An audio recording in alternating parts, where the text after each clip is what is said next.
नमस्कार दोस्तों, कैसे हैं आप लोग। और ये पॉलिटी का सेशन चल रहा है, जैसा कि आप लोग को पता ही होगा, है ना। तो चलिए स्टार्ट करते हैं आज फिर आपके सामने एक नया सेशन। टोटल प्रीवियस ईयर का क्वेश्चन है ना।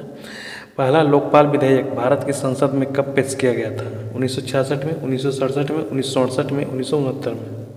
क्वेश्चन कह रहा है पहला लोकपाल विधेयक भारत की संसद में कब पेश किया गया था? ये हो जाएगा ऑप्शन सी, है ना, 1968 में ना। ऑप्शन सी हो जाएगा इसका 1968 में। भगोड़ा आर्थिक अपराधी विधेयक 2017 किस मंत्रालय द्वारा पेश किया गया था? श्रम मंत्रालय, वाणिज्य मंत्रालय, कानून मंत्रालय, वित्त मंत्रालय। क्वेश्चन कह रहा है भगोड़ा आर्थिक अपराध विधेयक 2017 में किस मंत्रालय द्वारा पेश किया गया था? ये हो जाएगा वित्त मंत्रालय, है ना। ऑप्शन डी हो जाएगा इसका राइट आंसर। भगोड़ा करने का मतलब क्या हुआ? जो भारत से पैसा लेकर, भारत से धन लेकर किसी दूसरे देश में चले जाते हैं, या बैंक से लोन लेकर एक तरह से लोन ना चुकाते हैं और दूसरे देश में चले जाते हैं, उनको भगोड़ा घोषित किया जाता है ना। और ये क्वेश्चन खास करके एग्जामिनर के लिए फेवरेट बन गया है ना, जिसको आप लोग ध्यान से देखिएगा। निम्नलिखित में से कौन कभी भी भारत का उपराष्ट्रपति नहीं रहा? Mohammad Hamid Ansari, APJ Abdul Kalam, R K. वेंकट रमन या शंकर दयाल शर्मा। क्वेश्चन का निम्नलिखित में से कौन कभी भी भारत के उपराष्ट्रपति नहीं रहे? तो हो जाएगा एपीजे अब्दुल कलाम, है ना। ऑप्शन बी हो जाएगा इसका राइट आंसर। और जो रहे हैं वो तीन हो जाएंगे, है ना। मोहम्मद हामिद अंसारी, आर.के. वेंकट रमन और शंकर दयाल शर्मा। इनको तीनों को याद रखना, ध्यान में रखना है। भारत के पहले उप प्रधानमंत्री कौन थे और वो किस राजनीतिक दल से थे? सरदार वल्लभ भाई पटेल, भारतीय राष्ट्रीय कांग्रेस से; मोरारजी देसाई, भारतीय राष्ट्रीय कांग्रेस से; चरण सिंह, जनता पार्टी से; यशवंत राव चौहान, भारतीय राष्ट्रीय कांग्रेस से। क्वेश्चन कह रहा है भारत के पहले उप प्रधानमंत्री कौन थे और वो किस राजनीतिक दल से थे? तो पहले उप प्रधानमंत्री सरदार वल्लभ भाई पटेल थे, वो भारतीय राष्ट्रीय कांग्रेस से थे ना। ऑप्शन ए हो जाएगा इसका राइट आंसर। सरकारी विधेयक कौन पेश करता है? लोकसभा में कोई भी सदस्य, केवल प्रधानमंत्री, केवल लोकसभा अध्यक्ष, सांसद के किसी भी सदन में मंत्री। क्वेश्चन कह रहा है सरकारी विधेयक कौन पेश कर सकता है? तो जगह ऑप्शन डी, सांसद के किसी भी सदन में मंत्री, है ना। ऑप्शन डी हो जाएगा इसका राइट आंसर। निम्नलिखित में से कौन भारतीय संसद का हिस्सा नहीं है? राष्ट्रपति, राज्यसभा, विधानसभा, लोकसभा। क्वेश्चन कह रहा है निम्नलिखित में से कौन भारतीय संसद का हिस्सा नहीं है? तो लोकसभा हो जाएगा ना। ऑप्शन डी हो जाएगा इसका राइट आंसर। भारतीय संविधान के अंतर्गत विधायक की सत्ता किसके पास है? राष्ट्रपति, प्रधानमंत्री, मंत्रिपरिषद या सांसद। क्वेश्चन कह रहा है भारतीय संविधान के अंतर्गत विधायी की सत्ता किसके पास है? तो सांसद के पास होती है ना। ऑप्शन डी हो जाएगा इसका राइट आंसर। भारत में खाद्य सुरक्षा और मानक अधिनियम किस वर्ष पारित हुआ? 2006 में, 2003 में, 2009 में या 2000 ईस्वी में। क्वेश्चन कह रहा है भारत में खाद्य सुरक्षा और मानक अधिनियम किस वर्ष पारित हुआ? तो ये 2006 में पारित किया गया है ना। ऑप्शन ये होगा इसका राइट आंसर। दिवालिया एवं शोधन अक्षमता संहिता अध्यादेश 2018 की प्रमुख विशेषता क्या है? लेनदारों को मुक्त ऋण, ब्याज सब्सिडी, ब्याज माफ या घर खरीदारों को वित्तीय लेन देन के रूप में मान्यता, है ना। क्वेश्चन कह रहा है दिवालिया एवं संशोधन अक्षमता संहिता अध्यादेश 2018 की प्रमुख विशेषता क्या है? तो है ऑप्शन डी हो जाएगा इसका राइट आंसर, है ना। घर खरीदारों को वित्तीय लेन देन के रूप में मान्यता देना, है ना। ऑप्शन डी हो जाएगा इसका राइट आंसर। ये काफ़ी अच्छा क्वेश्चन है ना। स्वतंत्रता भारत की पहली निर्वाचित सदन कब अस्तित्व में आई? 1947 में, 1948 में, 1949 में, 1951 या 1952। क्वेश्चन कह रहा है स्वतंत्र भारत की पहली निर्वाचित संसद कब अस्तित्व में आई? तो हो जाएगा 1952 में, है ना। ऑप्शन डी हो जाएगा इसका राइट आंसर। नवोदय विद्यालय समिति और केंद्रीय विद्यालय संगठन किस मंत्रालय के अंतर्गत आते हैं? गृह मंत्रालय, रक्षा मंत्रालय, वित्त मंत्रालय या मानव संसाधन विकास मंत्रालय। क्वेश्चन कह रहा है नवोदय विद्यालय समिति और केंद्रीय विद्यालय संगठन किस मंत्रालय के अंतर्गत आते हैं? हो जाएगा ऑप्शन डी, है ना, मानव संसाधन विकास मंत्रालय के अंतर्गत। हालांकि अब ये शिक्षा मंत्रालय के अंदर चला गया है ना, ये ब्रैकेट में आप लोग को दे दिए हैं, है ना। पहले थे मानव संसाधन और विकास मंत्रालय के अंतर्गत, और अब जो है वो शिक्षा मंत्रालय के अंतर्गत आते हैं ना। कौन? नवोदय विद्यालय और केंद्रीय विद्यालय संगठन। अब किसके अंतर्गत आते हैं? तब शिक्षा मंत्रालय के अंतर्गत, और पहले किसके अंतर्गत आते थे? तो मानव संसाधन विकास मंत्रालय के अंतर्गत, है ना। ये दोनों अलग अलग पॉइंट है, आपको ध्यान में रखना है। ओबीसी में क्रीमी लेयर की पहचान हेतु गठित समिति का नाम क्या था? के मुंशी समिति, जीबी मालवर समिति, रामनंदन समिति या स्वर्ण सिंह समिति? क्वेश्चन करा है ओबीसी क्रीमी लेयर की पहचान हेतु गठित समिति का क्या नाम था? वो था ऑप्शन सी, है ना, रामनंदन समिति। राज्यसभा द्वारा क्षतिपूरक उपकर विधेयक किस वर्ष पारित किया गया? 2008 में, 2010 में, 2014 में या 2016 में? क्वेश्चन करा है राज्यसभा द्वारा क्षतिपूरक उपकरक विधेयक किस वर्ष पारित किया गया है? हो जाएगा ऑप्शन डी, 2016 में, है ना। निम्नलिखित में से कौन भारतीय संसद का नियमित सत्र नहीं है? ग्रीष्म सत्र, शीतकालीन सत्र, मानसून सत्र या बजट सत्र? क्वेश्चन कह रहा है निम्नलिखित में से कौन भारतीय संसद का नियमित सत्र नहीं है? तो ये ग्रीष्म सत्र है ना, ऑप्शन डी हो जाएगा, सॉरी ऑप्शन ए हो जाएगा इसका राइट आंसर। तो नियमित क्या है? तो वो है PMW, हाँ, याद रखिएगा। कौन? बजट सत्र।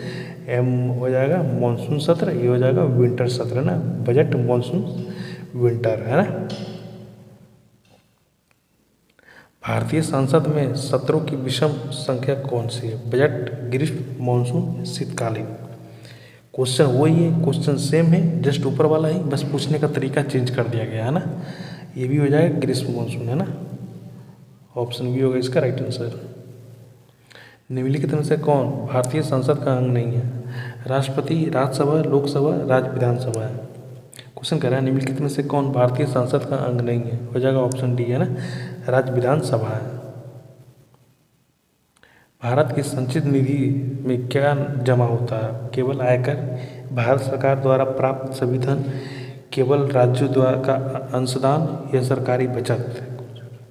क्वेश्चन कह रहा है भारत की संचित निधि मतलब कि कॉन्सोलिडेट फंड ऑफ इंडिया में क्या जमा होता है?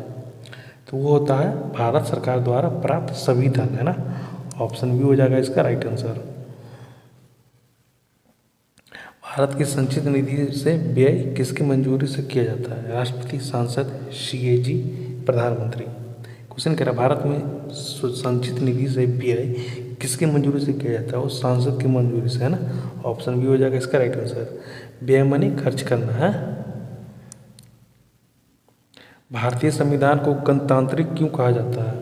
मौलिक अधिकारों के कारण, वंशानुगत शासक न होने के कारण, बेशक मताधिकार के कारण या निर्वाचित संसद की व्यवस्था के कारण? क्वेश्चन कह रहा है भारतीय संसद को गणतांत्रिक क्यों कहा जाता है? हो जाएगा ऑप्शन डी, है ना, निर्वाचित संसद की व्यवस्था के कारण? ऑप्शन डी हो जाएगा इसका राइट आंसर। भारतीय संसद का उच्च सदन कौन सा है? लोकसभा, राज्यसभा, विधानसभा या राष्ट्रपति भवन? क्वेश्चन कह रहा है भारतीय संसद की उच्च सदन कौन सा है? तो ये हो जाएगा राज्यसभा, है ना। उच्च सदन राज्यसभा और लोअर सदन लोकसभा। राज्यसभा के प्रथम सभापति कौन थे? गणेश वासुदेव, डॉक्टर सर्वपल्ली राधाकृष्ण, HB कृष्णमूर्ति राव या वायलेट अल्वा? क्वेश्चन कह रहा है राज्यसभा के प्रथम सभापति कौन थे? वो जगह ऑप्शन बी, है ना, डॉक्टर सर्वपल्ली राधाकृष्ण। किस संविधान संशोधन में लोकसभा सीटों 2025 से बढ़ाकर 45 हुई? 21वां संविधान संशोधन, 25वां संविधान संशोधन, 24वां संविधान संशोधन या 31वां संविधान संशोधन? क्वेश्चन कह रहा है किस संविधान संशोधन से लोकसभा सीटों 2525 से 545 हो गया? ये हुआ 31वां संविधान संशोधन, है ना। ऑप्शन डी होगा इसका राइट आंसर। धन विधेयक को राज्यसभा अधिकतम कितने दिनों तक रोक सकती है? 14 दिन तक, 15 दिन तक, 12 दिन तक या 28 दिन तक? क्वेश्चन कह रहा है धन विधेयक को राज्यसभा अधिकतम कितने दिनों तक रोक सकती है? तो अधिकतम 14 दिन तक रोक सकती है ना। ऑप्शन ए हो जाएगा इसका राइट आंसर। राज्यसभा के संबंध में सही कथन कौन सा है? इसे भंग नहीं किया जा सकता है, यह निम्न सदन है, प्रत्यक्ष रूप से निर्वाचित है, इसका कार्यकाल 5 साल का होता है। क्वेश्चन कह रहा है राज्यसभा के संबंध में सही कथन कौन सा है? ऑप्शन ए हो जाएगा ना, इसको भंग नहीं किया जा सकता, और बाकी तीनों जो कि गलत है ना। राज्यसभा सदस्य बनने की न्यूनतम आयु क्या चाहिए? 25 वर्ष, 35 वर्ष, 18 वर्ष या 30 वर्ष?